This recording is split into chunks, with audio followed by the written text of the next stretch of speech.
अपनी ताकत के नशे में चूर जालिम रोमन्स अक्सर आसपास के मासूम कबीले वालों पर बेइंतहा जुल्म करते रहते हैं। जब चाहे इन्हें अपने पैरों की जूती समझकर रौंद देते हैं, इनके बच्चों को उठाकर ले जाते हैं और इनके आगे से इनके खाने के निवाले तक छीन लेते हैं। पर इनका यही जुल्म इन मासूम कबीले वालों के सीने में बगावत की एक ऐसी आग भड़का देता है जो अंत में एक ज्वालामुखी का रूप ले लेगी। और जब ये ज्वालामुखी फटेगा तो इसमें बड़े बड़े जालिमों की हस्तियां फना हो जाएंगी और अंत में ऐसे जालिमों का कुत्तों जैसा हाल देखकर दिल को जो सुकून मिलता है, है बस वही सुकून आज आपको इस वीडियो में मिलने वाला है। तो बस अंत तक बने रहें और इस वीडियो को अभी ही लाइक कर दें। इसके पिछले पार्ट में हमने देखा कि रोमन्स जर्मनी कबीले से उनके सरदार के बेटे आर्मेनियस को ले जाते हैं और उसे पाल पोस कर अपने जैसा कर लेते हैं। रोमन सेना के गवर्नर वेरस ने इसे अपने सगे बेटे की तरह पाला था, इसीलिए आर्मेनियस इनके कहने पर अपने ही लोगों के सर तक काटने लग जाता है, क्योंकि आर्मेनियस भी वेरस को अब अपना पिता मानता है।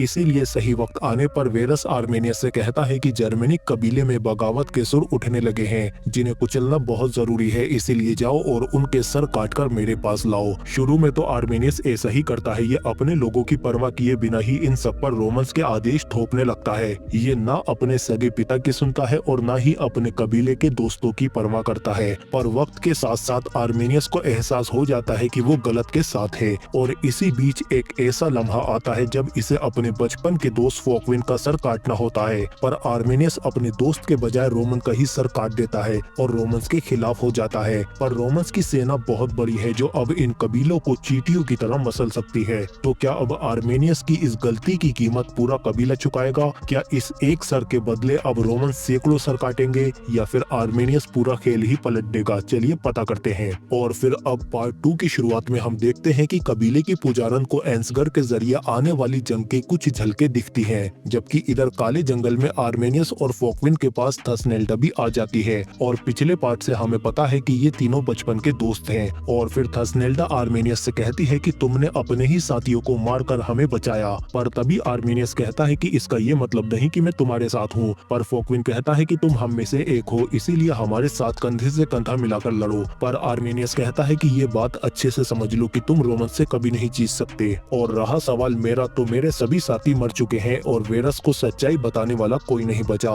वेरस को तुम्हारा सर चाहिए, वो भी उसे मिल जाएगा, क्योंकि वेरस को सभी बारबेरियन एक जैसे ही लगते हैं। इसीलिए आर्मेनियस फोकविन के एक साथी का सर काट लेता है और कहता है कि फिक्र मत करो, वेरस को इस झूठ के बारे में नहीं पता चलेगा। जबकि इधर रोमन छावनी में वेरस जर्मनी कबीले के सरदार को अपने पास बुलाकर कहता है कि हमें और अनाज चाहिए। पर सरदार कहते हैं कि हमारे पास और अनाज नहीं है, हम पहले से ही भूखे मर रहे हैं। जिस पर ये कहते हैं तो अपने आदमियों को दे दो, क्योंकि हमें गुलामों की भी जरूरत है। पर सरदार कहते हैं कि मैं कभी भी अपने लोगों को गुलामी में नहीं ढकेलूंगा। जिस पर वेरस कहता है कि तुम अब भिखारी हो चुके हो और रोम को भिखारी नहीं चाहिए, इसीलिए अब तुम सरदार बनने के लायक नहीं बचे। तुम्हारे कबीले को नए सरदार की जरूरत है। सालों पहले तुमने मुझे अपना बेटा दिया था, इसीलिए अब मैं उसे वापस दे रहा हूँ। अपने बेटे आर्मेनियस को अपने कबीले का सरदार बना दो, वो हमारे हिसाब से कबीले को चलाएगा। जिस पर सरदार कहते हैं कि बेटे को बाप की गद्दी बाप के मरने के बाद ही मिलती है। जिस पर वेरस कहता है तो मर जाओ, वक्त आ गया है नए सरदार का, और अगर नहीं मरे तो पूरे कबीले की लाशें उठाने के लिए तैयार रहना।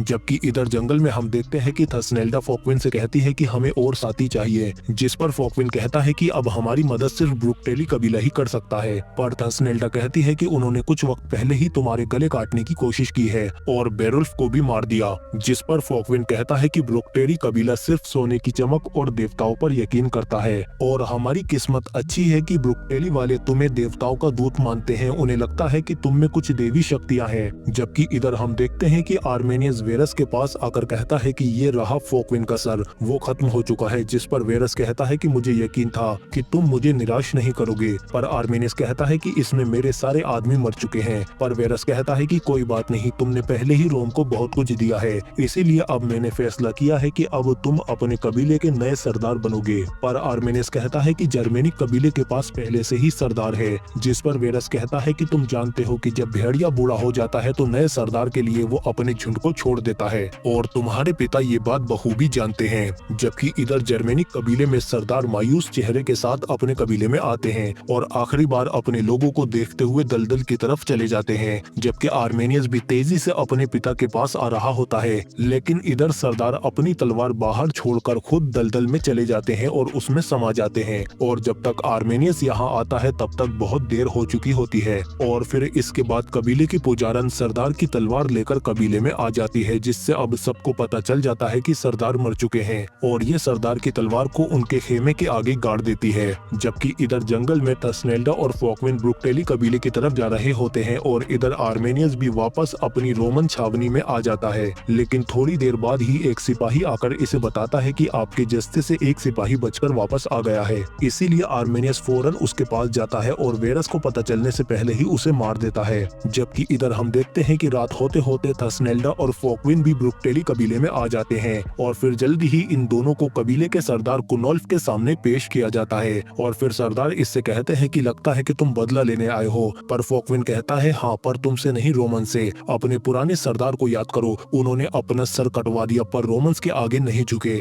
इसीलिए हमारे साथ मिलकर रोमन से लड़ो। तभी आसमान में बिजली भी कड़कने लगती है और फोकविन कहता है कि देवताओं का कहर तुम पर बरसने वाला है, लेकिन थसनेल्डा तुम्हें बचा सकती है क्योंकि इसके सर पर देवताओं का हाथ है। पर तभी सरदार थसनेल्डा को पकड़ लेता है और कहता है कि अब कहाँ गए तुम्हारे देवता। लेकिन तभी फोकविन इसके सीने में तलवार घुसा देता है और तभी थसनेल्डा बाकी कबीले वालों से कहती है कि रुको, फोकविन ने तुम्हें बचा लिया। अगर ये सरदार और ज्यादा देर तक जिंदा रहता तो तुम पर देवताओं का कहर बरसने वाला था, क्योंकि तुम्हारे इसी सरदार ने देवताओं को नाराज किया था। इसी के कहने पर तुमने अपने ही भाइयों का खून बहाया और अपने मेहमानों को मारा, जो देवताओं के नियमों के खिलाफ है। तभी थसनेल्डा सरदार का सीना चीरकर उसका दिल बाहर निकाल लेती है और कहती है कि देवता बिना बलि के शांत नहीं होने वाले। और फिर ये इन सबको बताती है कि देवताओं ने मुझे तुम सबके चेहरे दिखाए हैं और उन्होंने मुझसे कहा है कि अब तुम बनोगे इस कबीले के नए सरदार। और फिर अगली सुबह हम रोमन छावनी में देखते हैं कि आर्मेनियस अपनी रोमन पोशाक उतारकर बारबेरियन पोशाक पहन लेता है और तभी वेरस आकर इससे कहते हैं कि अब से तुम अपने कबीले के सरदार बनकर रोम की खिदमत करोगे। जबकि इधर कबीले में हम देखते हैं कि सेगेस्टस खुद आकर सरदार की तलवार उठा लेता है और कहता है कि इस कबीले को नया सरदार चाहिए और अब से मैं हूँ इस कबीले का नया सरदार। जबकि आर्मेनियस भी अपने जस्ते के साथ यहाँ पर आ रहा होता है और फिर रास्ते में थोड़ी देर बाद ही ये एक जगह रुक जाते हैं और आर्मेनियस का साथी इससे कहता है कि मैंने देखा कि तुमने अपने ही साथी को मारा है, अगर मैं ये बात वेरस को बता दूं तो वो मुझे मालामाल कर देंगे। जिस पर आर्मेनियस कहता है कि मैं जानता हूँ कि तुम भी मेरी ही तरह हो, रोमन्स बस अपने होने का दिखावा करते हैं और फिर तुमसे तुम्हारे ही लोगों को मरवाते हैं। मैं जानता हूँ कि तुम्हारा पूरा दल बगावत करने की सोच रहा है और तुम लोग हर रोज रोमन्स के सर काटने के ख्वाब देखते रहते हो। मेरे साथ रहो, जल्दी ही तुम्हें उनका सर काटने का मौका भी मिलेगा। जबकि इधर कबीले में हम देखते हैं कि सेगिस्टस सभी कबीले वालों को बुलाकर कहता है कि अब से नया सरदार होने के नाते मैं वादा करता हूँ कि मैं तुम्हारे प्याले कभी नहीं सूखने दूंगा और ना ही खाने की कमी होने दूंगा। जिसके बाद सभी कबीले वाले भी इसे अपना सरदार मान लेते हैं। पर थोड़ी देर बाद ही यहाँ पर दूसरे कबीले का सरदार हेडगन आ जाता है और सेगिस्टस से कहता है कि इस कबीले को हमने घेर लिया है। तुमने अपनी बेटी थसनेल्डा से मेरी शादी करने का वादा किया था, इसीलिए अब मुझे वो हर हाल में चाहिए, वरना यहाँ हर रोज एक औरत करेगी। पर तभी यहाँ पर आर्मेनियस अपने सिपाहियों के साथ आ जाता है और जल्दी ही अंदर आकर ये हेडगन से कहता है कि रोम से भिड़ने का अंजाम जानते हो ना, ये गांव अब मेरी हिफाजत में है, इसीलिए अपने लोगों को लेकर फौरन यहाँ से निकल जाओ। और फिर इनके जाने के बाद आर्मेनियस सभी कबीले वालों को इकट्ठा करके ऐलान करता है कि आज जो दुश्मन आए हैं और आज के बाद से जो भी दुश्मन आएंगे मैं उन सभी से तुम्हारी हिफाजत करूंगा। इस कबीले को एक ताकतवर सरदार चाहिए। मेरे पिता इस कबीले के सरदार थे और इसीलिए ये मेरा हक है कि उनके बाद मैं इस कबीले को संभालूं। इसीलिए मैं आज और इसी वक्त से तुम्हारे कबीले का नया सरदार हूँ। और फिर इसके कुछ टाइम बाद ब्रुकटेरी कबीले में फोकविन इन सबको रोमन्स पर हमला करने की रणनीति समझा रहा होता है, क्योंकि अब पूरा ब्रुकटेली कबीला इनके साथ हो गया है। तभी एक सिपाही आकर इससे कहता है कि कोई आपसे मिलने आया है और जब ये दोनों बाहर जाते हैं तो ये देखते हैं कि वो आर्मेनियस होता है जो इनसे मिलने आया है। और फिर आर्मेनियस कहता है कि मैं अब अपने कबीले का सरदार बन चुका हूँ, तुम कंधे से कंधा मिलाकर लड़ने को कह रहे थे ना, अब मैं तैयार हूँ। जिस पर फोकविन कहता है कि ब्रुकटेली कबीला तो हमारे साथ है लेकिन बाकी कबीले आपस में लड़ रहे हैं। पर आर्मेनियस कहता है कि हमें सभी कबीलों को एक करना होगा, तभी हम रोमन्स के खिलाफ खड़े हो सकते हैं। लेकिन तभी थसनेल्डा कहती है कि सभी कबीले वाले तुम्हें रोमन समझते हैं, इसीलिए वो तुम्हारे परचम तले लड़ने क्यों आएंगे। जिस पर आर्मेनियस कहता है कि वो तुम्हारे लिए लड़ेंगे क्योंकि तुम देवताओं की आवाज हो और अब एक ताकतवर सरदार की बीवी भी बनने वाली हो, क्योंकि सबको एक करने के लिए तुम्हें मुझसे शादी करनी होगी। तभी फोकविन फोकविन इसके घूसा मार देता है। और फिर थोड़ा शांत होने के बाद आर्मेनियस फोकविन से कहता है कि मुझे पता था कि ये तुम्हें ही अपना साथी चुनेगी। मैं जानता हूँ कि तुम दोनों एक दूसरे से बहुत प्यार करते हो। हमारी शादी बस एक समझौते की तरह होगी। जैसे ही ये सब खत्म हो जाएगा तुम दोनों फिर से एक हो सकते हो। जिस पर फोकविन कहता है कि मैं कबीले में नहीं जा सकता क्योंकि इसका बाप सेगेस्टस वेरस को बता देगा कि मैं जिंदा हूँ और तुमने उसे किसी और का सर दिया है। इसीलिए अब मैं थसनेल्डा को तुम्हें सौंपता हूँ। मुझसे ज्यादा इसका ख्याल रखना। और फिर इसके बाद हम देखते हैं कि जल्दी ही ये दोनों अपने कबीले में वापस आ जाते हैं और थसनेल्डा अपने पिता से कहती है कि मैंने अपने लिए एक ताकतवर सरदार चुन लिया है। और फिर हम देखते हैं कि ये दोनों जल्दी ही इसी दिन एक दूसरे से शादी भी कर लेते हैं। और बेचारा फोकविन दूर से ही ये सब देख रहा होता है एक दिल टूटे आशिक की तरह। पर थसनेल्डा के पिता भी इस शादी से खुश नहीं होते क्योंकि इसे लगता है कि आर्मेनियस ने इसे धोखा दिया है। पर इस सब के बावजूद भी इन दोनों की शादी हो जाती है। और फिर शादी के मौके पर ही मर्सी कबीले के सरदार एल्डरिच आर्मेनियस से कहते हैं कि इस गठबंधन को और मजबूत करने के लिए मैं तुम्हें अपने 2000 आदमी देता हूँ। पर सरदार रूरिक कहते हैं कि मेरा कबीला तुम्हारा साथ कभी नहीं देगा आर्मेनियस, क्योंकि तुम में और रोमन्स में कोई फर्क नहीं है। मुझे तुम जैसे गंदी नाली के कीड़ों पर बिल्कुल भी भरोसा नहीं है। इसीलिए सरदार रूरिक यहाँ से चला जाता है। और फिर इस सब के बाद आर्मेनियस कहता है कि मुझे पता था कि ये सब एक वक्त पर नहीं मानेंगे, पर शुरुआत अच्छी हुई है। हमें कम से कम 2000 आदमी तो मिल गए। जबकि इधर जंगल में फोकविन थसनेल्डा की शादी के गम में दारू पी रहा होता है। बस अरिजीत के गानों की ही कमी है। पर तभी यहाँ पर रोमन सिपाही आ जाते हैं और ये नशे में चोर फोकविन को बुरी तरह से मारकर बेहोश कर देते हैं। जबकि इधर थसनेल्डा और आर्मेनियस के बीच का रिश्ता जिस्मानी न होते हुए बस एक समझौता है। और फिर अगली सुबह हम देखते हैं कि जब आर्मेनियस और थसनेल्डा सरदारी के मनसब पर बैठते हैं तो तभी टालियो आकर इन्हें फोकविन की खबर देता है। इसीलिए ये दोनों फौरन वहाँ पर जाते हैं। पर यहाँ इन्हें फोकविन की जली हुई लाश मिलती है, जिसे देखकर थसनेल्डा बुरी तरह से टूट जाती है। लेकिन तभी आर्मेनियस इसे समझाता है कि अगर अभी हार मान ली तो इसका बदला कौन लेगा। जिस पर थसनेल्डा कहती है कि मुझे अभी ही वेरस के पास ले चलो। जबकि इधर रोमन छावनी में हम देखते हैं कि फोकविन जिंदा होता है और होश में आने पर इसे एक औरत बताती है कि तुम नशे की हालत में लड़ते हुए बेहोश हो गए और जब एक गुलाम ने भागने की कोशिश की तो उन्होंने उसे जला दिया। पर तभी फोकविन यहाँ पर आर्मेनियस और थसनेल्डा को देखता है, पर ये दोनों इससे अनजान वेरस के पास आ जाते हैं और फिर वेरस इन दोनों को शादी की मुबारकबाद देते हुए अपने साथ खेमे में ले जाता है। और फिर वहाँ पर यह आर्मेनियस को तोहफे में एक तलवार देता है और इससे कहता है कि मैं बहुत खुश हूँ कि तुमने शादी कर ली। पर अब बारबेरियन कबीलों में बगावत के सुर उठने लगे हैं, इसीलिए अब उन सभी सरदारों के बच्चों को लेकर तुम मेरे पास आओगे। अगर उनके बच्चे हमारे पास होंगे तो वो सब अपनी औकात में रहेंगे और इस तरह हम इस खित्ते में शांति स्थापित कर पाएंगे। और फिर बाहर आने के बाद थसनेल्डा आर्मेनियस पर गुस्सा करती है कि अब तुम सरदारों से उनके बच्चे भी छीनोगे। मुझे अब तुमसे डर लग रहा है क्योंकि तुम वेरस को अपना पिता मानते हो और मुझे ऐसा क्यों लग रहा है कि तुम हमें बीच जंग में छोड़कर फंसा दोगे। बताओ मुझे आखिर तुम किस तरफ हो आर्मेनियस। जिस पर आर्मेनियस कहता है जल्दी चलो, हमें पहले सरदारों से उनके बच्चे लाने हैं। जबकि इधर हम देखते हैं कि फोकविन एक औरत के लिए रोमन सिपाही पर हमला कर देता है, जिसके बाद रोमन इस पर बेरहमी के साथ कोड़े बरसाने लगते हैं। जबकि इधर हम देखते हैं कि सरदार रूरिक के कबीले में आर्मेनियस आकर इससे कहता है कि रोम को तुम्हारे बच्चे चाहिए। जिस पर सरदार रूरिक कहते हैं आखिर दिखा ही दी अपनी औकात। पर आर्मेनियस रोम के दम पर इनके बेटे को इनसे छीन लेता है और ये कुछ नहीं कर पाते। और फिर कई हफ्तों तक ये सिलसिला चलता रहता है। आर्मेनियस सभी सरदारों से उनके बच्चे छीन लेता है और थसनेल्डा इससे कहती है कि जब भी तुम किसी के बच्चे छीनते हो तो तुम्हें अपना बचपन याद आ जाता है। जिस पर आर्मेनियस कहता है कि रोम में वो हमें सब कुछ भुलाकर अपने जैसा बना देते हैं और इसीलिए वेरस ने कभी भी मेरे साथ गलत सुलूक नहीं किया। मैंने उनसे बहुत कुछ सीखा है। और फिर कई दिन बाद हम देखते हैं कि पूर्णिमा की रात को सभी सरदार एक जगह पर इकट्ठे होते हैं और हम देखते हैं कि यहाँ सभी कबीले वाले अब आर्मेनियस के खिलाफ हो चुके हैं। पर आर्मेनियस कहता है कि देखो खुद को, तुम सब कितने मजबूर और लाचार हो। मैंने तुम सबसे रोम के नाम पर तुम्हारे बेटों तक को छीन लिया और तुम कुछ नहीं कर पाए क्योंकि तुम में से किसी के अंदर भी रोम के खिलाफ खड़े होने की हिम्मत नहीं है। पर आपस में लड़ने और दुश्मनी करने के लिए बहुत हिम्मत है। तुम सब खुद ही अपने दुश्मन हो, लेकिन तुम मुझे अपना दुश्मन समझते हो। तुम्हारा दुश्मन मैं नहीं, रोम है और मैंने कभी तुम्हारे बच्चों को रोम नहीं भेजा। ये लो वो सब ठीक है क्योंकि मैं नहीं चाहता चाहता कि तुम्हारे बच्चे भी वो दिन देखें जो मैंने देखे हैं। रोमन्स मुझे उठाकर ले गए क्योंकि मेरे पिता अकेले थे, पर अगर तुम सब एक हो जाओ तो रोम हमें नहीं दबा सकता।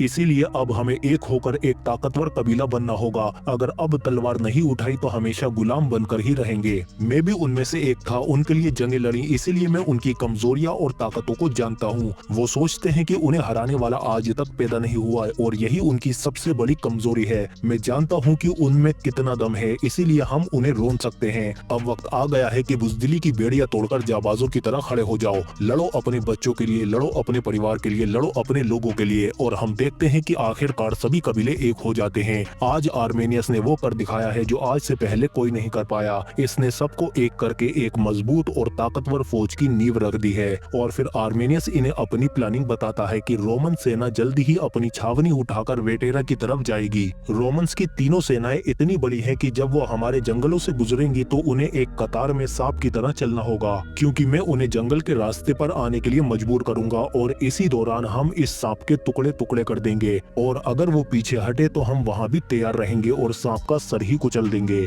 और फिर अपने कबीले में वापस आने के बाद थसनेल्डा इससे कहती है कि आखिरकार तुमने कर दिखाया। जिस पर आर्मेनियस कहता है कि अब आखिरी काम बचा है, मुझे वेरस के पास जाना होगा ताकि मैं उनकी फौजों को जंगल में लेकर आ सकूं। या तो हम अब कामयाब हो जाएंगे या फिर वेरस को मेरी सच्चाई का पता चल जाएगा और वो मुझे सलेब पर लटकाकर मार देगा। जिस पर थसनेल्डा कहती है कि मैं अब तुम्हें दोबारा खोना नहीं चाहती और इसीलिए ये दोनों अब एक हो जाते हैं, क्योंकि अब थसनेल्डा भी इससे प्यार करने लगी है। जबकि इधर सेगेस्टस अपनी कुछ और ही प्लानिंग कर रहा होता है। अगर मैं वेरस को आर्मेनियस की सच्चाई बता दूं तो हम आर्मेनियस को अपने रास्ते से हटा सकते हैं। उसने पहले मेरी सरदारी छीनी और मुझसे मेरी बेटी को छीनकर उससे शादी भी कर ली। उसे अब इसकी कीमत चुकानी होगी। और फिर अगली सुबह हम देखते हैं कि जल्दी ही आर्मेनियस रोमन छावनी पर पहुंच जाता है और फिर वेरस इससे कहता है कि तुम्हें दोबारा इस रूप में देखकर बहुत अच्छा लगा मेरे बेटे। और फिर जब ये खेमे में आते हैं तो क्विंटस वेरस से कहता है कि हमारी छावनी उठने से पहले आर्मेनियस सरदारों के बच्चों को लाने वाला था। जिस पर आर्मेनियस वेरस से कहता है कि मर्सी कबीले ने अपने बेटे को देने से इनकार कर दिया है, उन्होंने बगावत कर दी है और इस बगावत को कुचलने के लिए मेरे पास एक योजना है। हम अपनी छावनी को उठाकर जंगलों के रास्ते से होते हुए वेटेरा जाएंगे, क्योंकि वही रास्ते में हमें मर्सी कबीला पड़ेगा और हमारी विशाल सेना रास्ते में ही उन्हें कुचल देगी, जिससे बाकी कबीलों को भी सबक मिल जाएगा कि रोमन्स की नाफरमानी करने का क्या अंजाम होता है। और इस तरह हम आसानी से रास्ते में ही बगावत को कुचल सकते हैं। पर क्विंटस कहता है कि आर्मेनियस जिस रास्ते से हमें ले जा रहा है उसके बारे में हम नहीं जानते। पर आर्मेनियस कहता है तो तुम ये कहना चाहते हो कि रोमन सेना चंद मर्सी कबीले के सिपाहियों से डरकर अपना रास्ता बदल दे, सिर्फ इस वजह से कि जंगल के एक टुकड़े को हम नहीं जानते। तभी वेरस कहता है कि मुझे आर्मेनियस की योजना पर भरोसा है, इसीलिए हम आर्मेनियस के मुताबिक ही चलेंगे। पर तभी यहाँ पर सेगेस्टस आ जाता है और ये सीधा आकर वेरस से कहता है कि जिसे तुम अपना बेटा मानते हो वो आर्मेनियस तुम्हें धोखा देने वाला है। और फिर ये वेरस को सब कुछ बता देता है कि इसने तुम सबको मारने के लिए जाल बिछाया है। जब तुम अपनी तीनों सेनाएं लेकर जंगल में जाओगे तो ये वहीं पर तुम पर हमला करेगा और बाहर वो भाले पर सड़ता हुआ सर भी फॉकविन का नहीं है, फॉकविन जिंदा है। जिस पर आर्मेनियस कहता है बहुत खूब, इसका मतलब ये है कि मैं अब तीन रोमन की विशालकाय सेना को अपने चंद 500 सिपाहियों की मदद से जंगल में हराऊंगा और उन्हें मारूंगा। और ऊपर से फॉकविन भी जिंदा है और हमारे कैंप में गुलाम भी बना हुआ है। जिस पर वेरस हंसने लगता है और फिर आर्मेनियस भी, क्योंकि वेरस को सेगेस्टस की किसी भी बात पर यकीन नहीं होता, क्योंकि वेरस आर्मेनियस को बिल्कुल अपने सगे बेटे जैसा ही मानता है। और फिर ये सेगेस्टस से कहता है कि अगर एक लफ्ज भी मेरे बेटे के खिलाफ बोला तो वहाँ भाले पर अगला सर तुम्हारा होगा, ले जाओ इसे यहाँ से। और फिर वेरस अपने सिपाहियों से कहता है कि छावनी उठाओ, रास्ते में ही हम इन बारबेरियन को सबक सिखाएंगे। सब कुछ वैसा ही होगा जैसे कि आर्मेनियस ने योजना बनाई है। और फिर जब आर्मेनियस बाहर आता है तो इसे यहाँ पर फॉकविन भी दिख जाता है, इसीलिए आर्मेनियस यहाँ खड़े सिपाही को भेज देता है और फिर चुपके से इससे कहता है कि हम छावनी उखाड़ने वाले हैं, रास्ते में तैयार रहना, हम हमला करेंगे। और फिर जल्दी ही हम देखते हैं कि रोमन की तीनों ही सेना यहाँ से अपनी छावनी उठाकर जल्दी ही वेटेरा की तरफ जाने लगती हैं और आर्मेनियस के इकट्ठे किए हुए बारबेरियन जंगल में ही इनका इंतजार कर रहे हैं। तभी सरदार रूरिक आकर बताता है कि रोमन की तादाद बहुत ज्यादा है, वो एक सैलाब की तरह लग रहे हैं, इतनी बड़ी फौज पहले कभी नहीं देखी। और जल्दी ही हम देखते हैं कि रोमन की विशालकाय सेना जंगल के मुहाने पर भी आ जाती है और फिर बाहर ही रुककर वेरस अपनी दाएं तरफ की आधी सेना को जंगल में भेजता है और आर्मेनियस से कहता है कि पहले तुम अंदर जाकर रास्ता साफ करो, उसके बाद मैं आकर उन कबीले वालों को सबक सिखाऊंगा। और इसीलिए आर्मेनियस आधी सैन्य टुकड़ी के साथ अंदर आ जाता है और इधर हम देखते हैं कि सरदार हेडगन बाकी सरदारों में फूट डालने की कोशिश करता है और कहता है कि मैं अपने लोगों को यहाँ मरने नहीं दूंगा, इसीलिए मैं अपने लोगों को लेकर यहाँ से जा रहा हूँ। और इनके जाने के बाद बाकी सरदार भी पीछे हटने को कहने लगते हैं। तभी थसनेल्डा कहती है कि आर्मेनियस अपनी जान को दांव पर लगाकर रोमन्स को जंगल में ला रहा है और तुम लोगों को अपनी जीत पर शक है।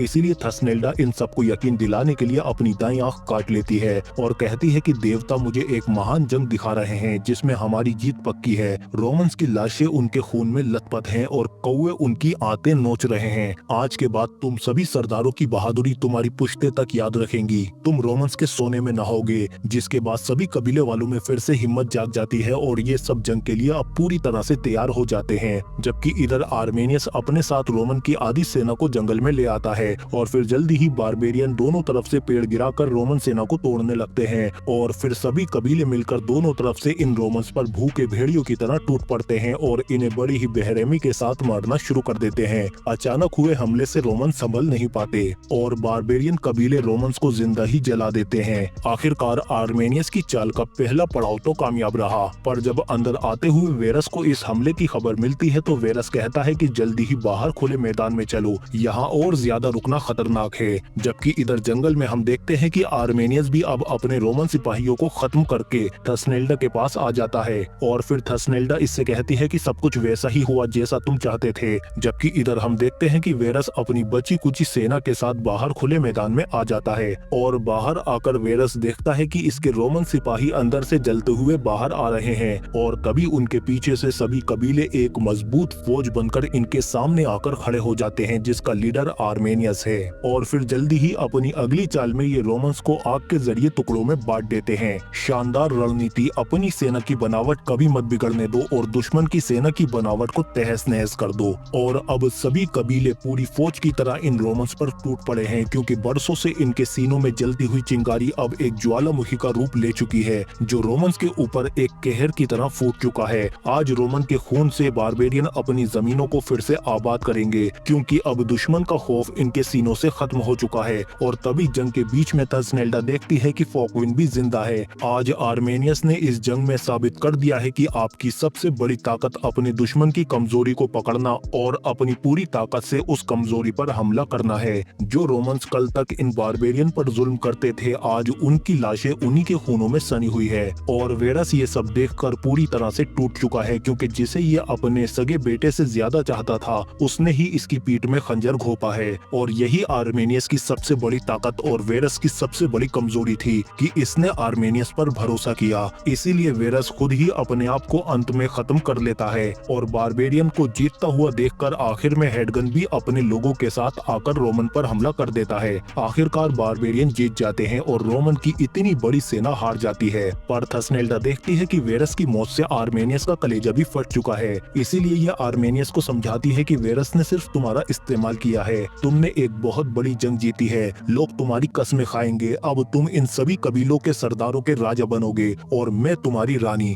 और फिर हम देखते हैं कि सभी बारबेरियन रात को अपनी जीत का जश्न मना रहे होते हैं। तभी थसनेल्डा फोकविन के पास आती है और इससे कहती है कि मुझे लगा था कि तुम मर गए, पर अब कुछ भी पहले जैसा नहीं रहा फोकविन। जिस पर फोकविन कहता है, हाँ, अब तुम्हें उसके साथ रानी बनकर उसकी गद्दी पर जो बैठना है। और फिर तभी आर्मेनियस फोकविन से कहता है कि इस जश्न के असली हकदार तुम हो, सिर्फ तुम पर ही मैं पूरा भरोसा करता हूँ, इसीलिए तुम ही मेरी गद्दी के वारिस बनोगे। जिस पर फोकविन कहता है कि अगर ऐसा हुआ तो मौका मिलते ही मैं तुम्हें मार दूंगा आर्मेनियस। और फिर इसके बाद हम देखते हैं कि कबीले की पुजारन थसनेल्डा से कहती है कि तुम्हारे पेट में जो बच्चा है वो आर्मेनियस का नहीं है क्योंकि इसे काफी दिन हो चुके हैं। और इधर आर्मेनियस को जंगल से एक भेड़िया घूर रहा होता है और इसी के साथ बारबेरियन सीजन 1 का पार्ट 2 यहीं पर खत्म हो जाता है। पर अब आप दबाकर लाइक, शेयर और कमेंट में जरूर बताओ कि आपको ये वीडियो कैसे लगी। और जिन्होंने पहला पार्ट नहीं देखा तो उसका लिंक भी आपको कमेंट में मिल जाएगा, पर उस पर क्लिक करने से पहले इसकी कमेंट में अपनी राय जरूर लिख देना। हम मिलते हैं आपसे अगली वीडियो में।